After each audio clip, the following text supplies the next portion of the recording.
how to use spell check in Google Sheets. To begin, open Google Sheets by simply typing in sheets.new on your browser. For this video, we will use this sample data. Navigate to the menu bar at the top of the screen. Look for a tab that says Tools and click on it. In the drop-down menu, select Spelling.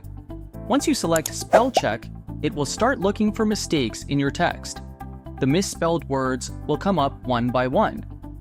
Now you have a few options.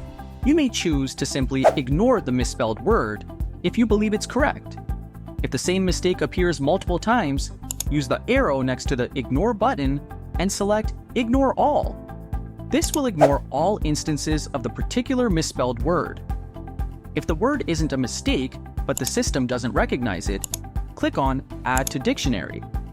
This will add the word to the system's dictionary, and it won't be marked as a mistake in the future. If you want to correct the misspelled word, click Change. The system will replace the misspelled word with the selected correct word. Finally, when you finish checking for errors, click the Close button to stop the spell check. And there you have it.